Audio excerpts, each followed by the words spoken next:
Hello everyone, स्वागत है आपका हमारे चैनल प्रिपरेशन मंत्रा पे। इंटरनेशनल हिंदी ओलंपियाड का फॉर्म आ चुका है। आप लोग अपने स्कूल के थ्रू रजिस्टर कर सकते हैं। चलिए, इंटरनेशनल हिंदी ओलंपियाड का आज है डे 1। आज की वीडियो में हम लोग क्या देखने वाले हैं? भाषा क्या है, स्वर क्या है, व्यंजन क्या है, अयोगवाह क्या है ना, ये सब हम लोग शॉर्ट में पढ़ेंगे। ठीक है, तो फर्स्ट हम लोग स्वर क्या है, व्यंजन क्या है, स्वर, व्यंजन, अयोगवाह,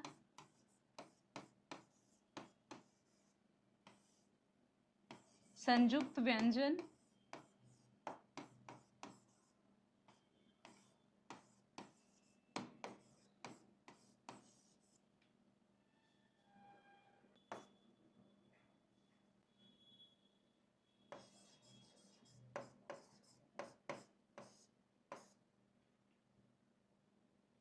चलिए तो सबसे पहले बात करेंगे स्वर की। स्वर क्या है ना, तो जिसके उच्चारण में कम समय लगता है स्वर है। ठीक है, अ से औ तक।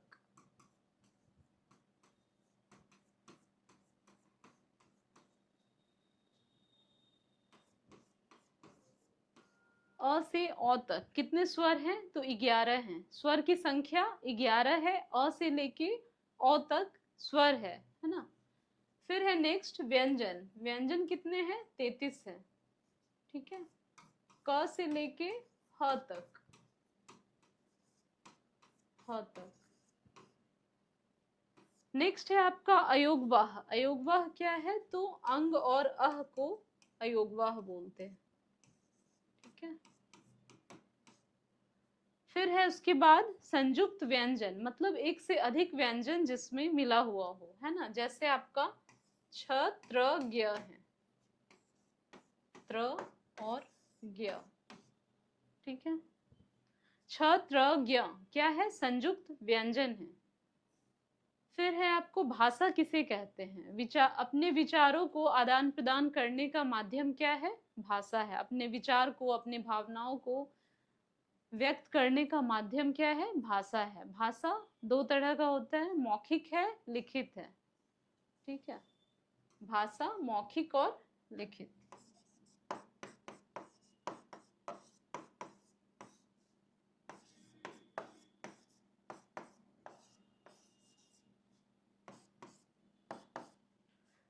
सुनना और बोलना क्या है?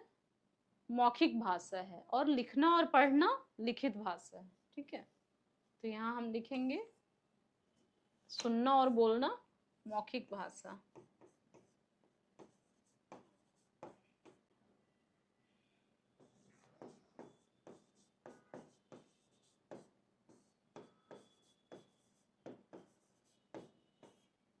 ठीक है,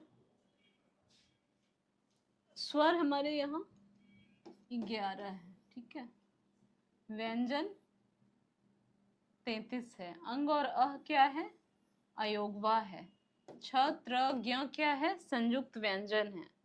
भाषा किसे कहते हैं? विचारों का आदान प्रदान करने का माध्यम भाषा है। भाषा दो तरह का होता है, मौखिक है, लिखित है। सुनना और बोलना क्या है? मौखिक भाषा है। और लिखना और पढ़ना क्या है? लिखित भाषा है। अगर हम किसी को मैसेज टाइप कर रहे हैं तो वो लिखित भाषा है ना। चलिए, एग्जाम में कई बार क्वेश्चन आता है स्वर की संख्या कितनी है? तो स्वर की संख्या 11 है, अ से औ तक। व्यंजन की संख्या 33 है। संयुक्त व्यंजन कितने हैं? तो 3 है, छ त्र ज्ञ। एक से अधिक व्यंजन है तो संयुक्त व्यंजन है। जैसे आपका छ है, इसमें च और छ मिला हुआ है। ठीक है, दो व्यंजन मिला है। त्र है, त्र में त और र मिक्स है तो संयुक्त व्यंजन है। मतलब एक से अधिक व्यंजन मिला हुआ है तो वो संयुक्त व्यंजन कहलाता है। ठीक है, फिर भाषा मौखिक, लिखित और एक होता है सांकेतिक भाषा। मतलब जैसे ट्रैफिक पुलिस है, वो इशारे में बोल रहा है, मतलब इशारा कर रहा है, तो वो सांकेतिक भाषा कहलाता है। ठीक है, क्लियर है यहाँ तक? चलिए अब बात करेंगे हम लोग भाषा के बाद तत्सम और तद्भव शब्दों की, है ना। तत्सम शब्द मतलब जो संस्कृत भाषा से हिंदी में आया है ना, तत्सम। एक होता है तत्सम और दूसरा होता है तद्भव। डेफिनेशन नहीं, बस याद रखना है जो भी आपको शब्द संस्कृत जैसा सुनाई देता है, जैसे अग्नि है, जल है, हस्त है, ये सारे शब्द जो है वो संस्कृत की तरह और कठिन और क्या है, बहुत ज्यादा शुद्ध शब्द है, वैसे शब्द तत्सम शब्द कहलाते हैं, है ना। तत्सम और तद्भव।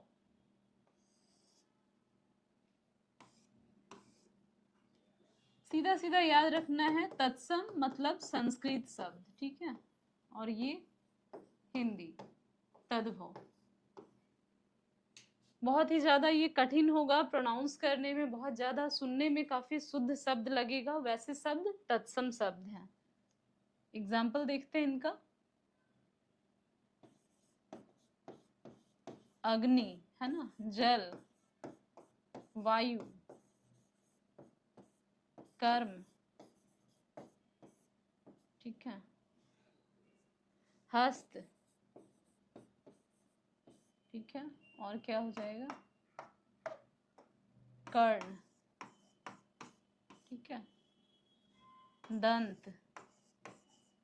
ये सारे कैसे शब्द हैं, तत्सम शब्द है। ये पढ़ के क्या लग रहा है, जैसे हम संस्कृत शब्द पढ़ रहे हैं, है ना, काफी ज्यादा शुद्ध है, संस्कृत शब्द है। अग्नि, जल, वायु, हस्त, कर्ण, दंत, ये सारे तत्सम शब्द हैं। अब इनका तद्भव शब्द लिखने कहा जाए तो क्या होगा, अग्नि का आग होगा, जल का पानी होगा, वायु का हवा है ना, कर्म काम, हस्त का मतलब हाथ, और कर्ण का मतलब कान, है ना, दंत का दांत। तो कई बार आपसे पूछा जाता है इनके तद्भव शब्द क्या होगा, है ना, जैसे हस्त का तद्भव शब्द क्या होगा, तो हाथ होगा। कर्ण का तद्भव शब्द क्या होगा, कान होगा। दंत का तद्भव दांत होगा, है ना। तो संस्कृत जैसे सुनाई देने वाले शब्द क्या कहलाते हैं, तत्सम शब्द। और तत्सम का अगर तद्भव रूप पूछे तो ये है अग्नि का आग, जल का पानी, वायु का हवा, कर्म का काम, हस्त का हाथ, कर्ण का कान, दंत का दांत। और भी ऐसे बहुत सारे आपके तत्सम शब्द है, जैसे प्रार्थना है, विद्यालय है, ये सारे तत्सम शब्द है ना।